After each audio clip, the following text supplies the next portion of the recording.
Lichete liliete talandenge che bandeko kitoko penza esengoza bongo ya biso ebele okati ntema mpo ya kotala kabino lisusu liboso ya betano mekela bino pona kolanda biso na kati ya magazine Codir communication on direct kafu na kafu oyo pesana bino ndeko Serge Poba ya bapo bele shafte ya ba shafte le ya maniolo famille bampiaka sans valeur tinate ezana tina po tinate eleki tina na tina ngungi atazo memela lito ilisolo ya bien loboko eko bengana ekaka tozolia sani moko kasi tokotonda ndenge moko te lo sako wabino baso.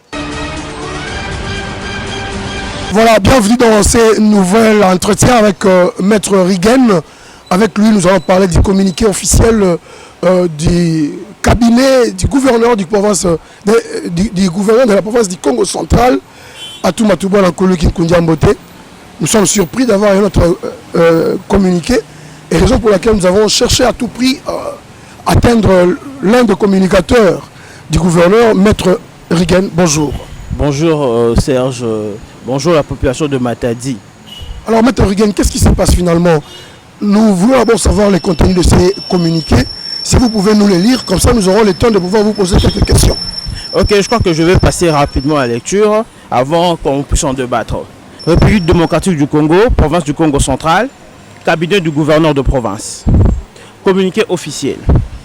Le cabinet de son excellence, monsieur le gouverneur de province, Atou Matouba Nkuluki, constate avec regret le comportement peu responsable de certains de nos députés provinciaux qui font passer des messages faisant état que son excellence, monsieur le gouverneur de province, Atou Matouba Nkuluki, serait déchu de ses fonctions lors d'une plénière qui se serait passée dans un hôtel de la ville de Matadi, alors que le président de l'Assemblée provinciale du Congo central avait suspendu pour 5 minutes la plénière régulière qui se tenait dans la salle de plénière de l'Assemblée provinciale du Congo central. Chose étonnante, il s'est retrouvé ailleurs avec un certain nombre de députés dans un hôtel de Matadi pour tenir une prétendue plénière, alors que les députés provinciaux qui sont restés à l'Assemblée provinciale l'attendaient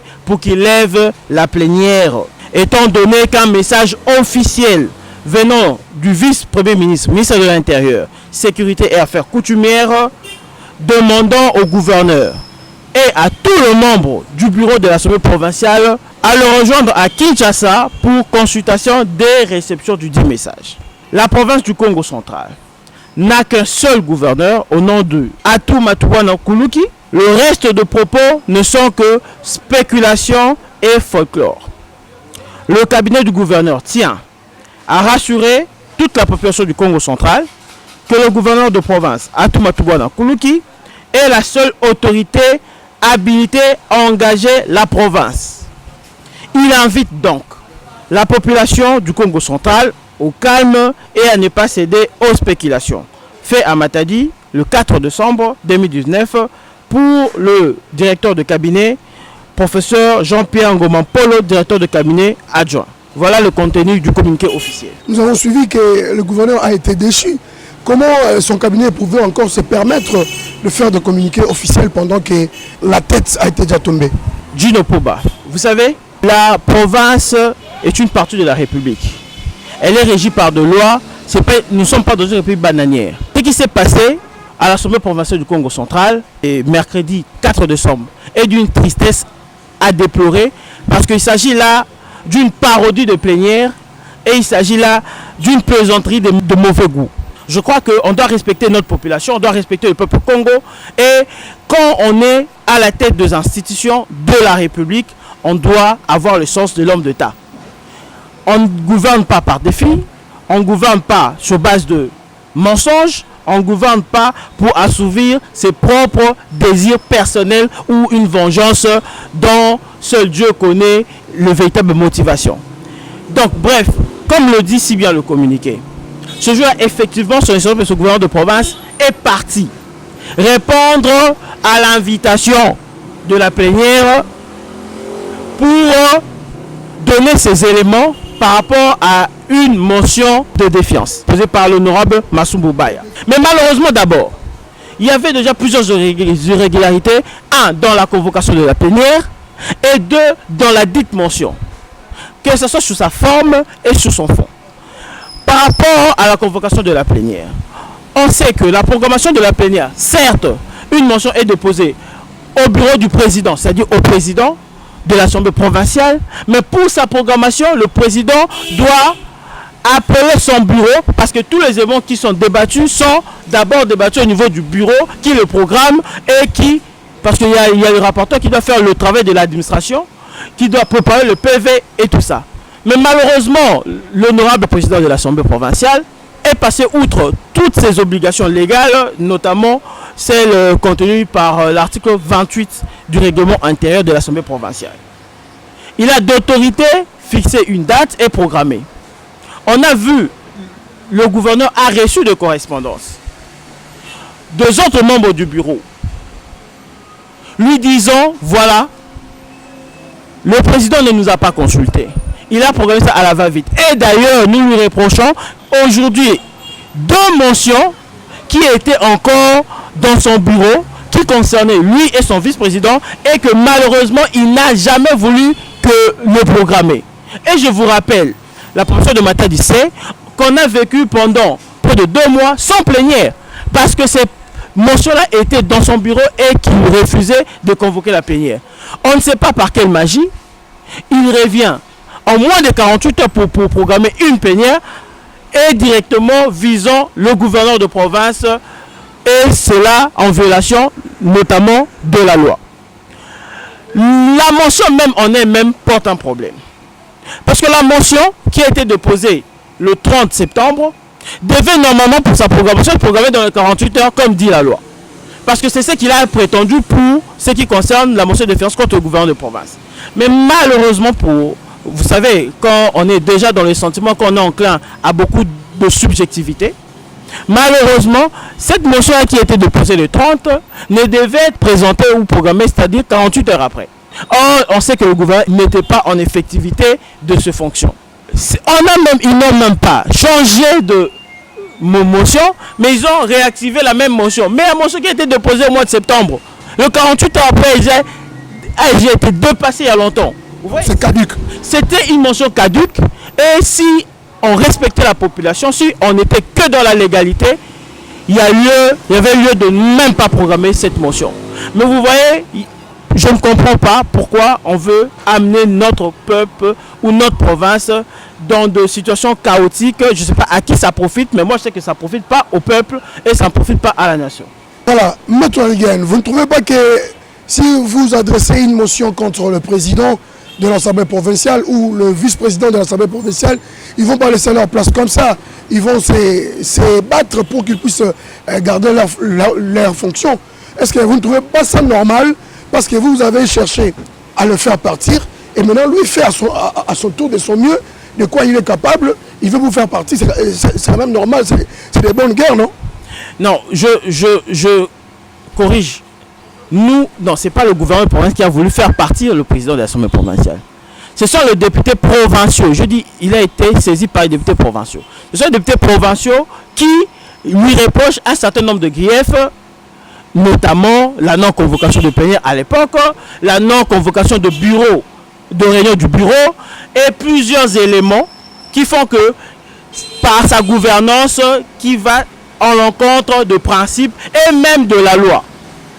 Alors, pour ça concerne le député, ça ne concerne pas l'exécutif. L'exécutif, lui, à son niveau, c'est qu'il a bien reçu l'invitation. Le gouverneur était là, mais ce jour-là, vous étiez là aussi. Il y a les images, vous avez balancé ça. On était tous dans la plénière, on a entendu le crépitement de balles. Dites-moi, quand il y a de balles dans une séance plénière, là où est censé régner la paix et l'unité, on devient dans un champ de bataille ou quoi?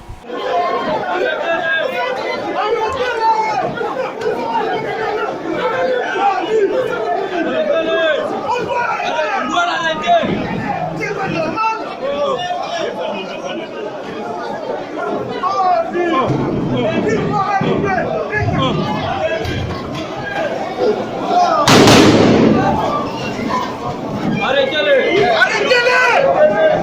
c'est comme ça que les éléments de la police qui étaient commis là ont jugé bon d'évacuer d'office le gouverneur de province. C'est comme ça qu'il est parti. Alors, il n'avait pas fui, contrairement à ce qu'on dit à la population, qu'il avait fui, il n'avait pas voulu vouloir répondre à la convocation et tout, parce qu'il ne savait pas comment faut-il se défendre et tout, et il a fui dans c'est le contraire. Vous savez, ça c'est le comble. Moi, je me pose beaucoup de questions maintenant, je me dis, est-ce l'âge est toujours synonyme de sagesse? Parce que ce qu'on a vu à l'Assemblée provinciale, avec la parodie de la plénière, ça défie toute intelligence et ça défie même notre humanité. Le gouverneur, il y a les images. Allez-y sur les réseaux sociaux, mais je crois que Codir doit avoir ça. Comment il a été évacué et il y a eu des coups de balle réels. C'est pour cela même que le vice-premier ministre, ministre de l'Intérieur, quand il a été saisi par ses services de sécurité, a aussitôt demandé séance tenante de couper la plénière et d'aller en consultation avec Kinshasa et le gouverneur et le président de l'Assemblée provinciale et le membre du bureau, parce que vous savez, on sait que si ce n'est pas la guerre qu'on veut, si c'est la paix, ça se négocie. On sait que ce qui est important, c'est le dialogue. Moi, je ne comprends pas qu'est-ce qui aujourd'hui amène certains acteurs politiques à privilégier la violence, à privilégier, à prendre des mesures à la va-et-vite. Je ne sais pas, ça profite à qui, mais moi je sais que si c'est vraiment pour l'intérêt du peuple, on pouvait carrément décaler la plénière pour que tout revienne en ordre et appeler les uns et les autres et relancer la motion, se conformer à la loi. C'était aussi difficile de se conformer à la loi que de faire une parodie de plénière ou d'amener toute une crise institutionnelle. À qui ça profite? En tout cas, je doute encore fort à ce jour et je me pose la question si l'âge est toujours un élément de sagesse. Voilà, nous arrivons pratiquement à la fin de notre entretien, mais concrètement, qu'est-ce que vous pouvez avoir comme parole d'honneur, vous qui êtes membre du cabinet du gouverneur Atumatu Bwana Kuluki Kundiambote, que doit retenir la population concrètement? Bon, à la population du Congo central, beaucoup de choses ont été dites. Mais malheureusement, beaucoup de choses ne sont pas véridiques. Vous avez suivi, même chez Codir, la déclaration de députés provinciaux qui attendaient encore, pendant cette soirée-là, le président et son groupe de députés qui se sont rendus dans un hôtel alors que la plénière était là, c'est-à-dire les autres étaient là dans la salle de la plénière, fustigeaient ces comportements. Alors que la population du Congo central soit calme. J'en appelle au calme et à la sérénité. Le gouverneur de province, Atumatu Bwana, reste gouverneur de province et toute autre tentative de le déstabiliser, pas par de voie de droit, est nulle et non avenue.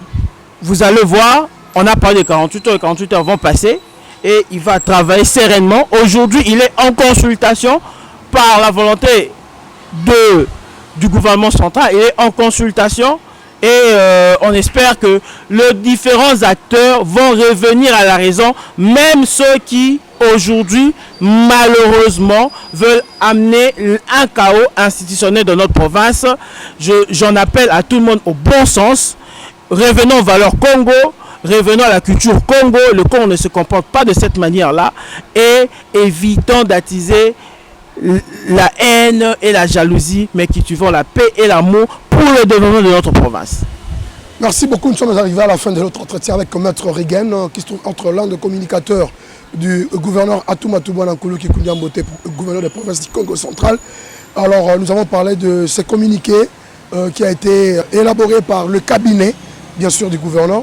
Alors, nous avons parlé de les à côté ou bien les alentours de ce qui a été l'objet de cette motion.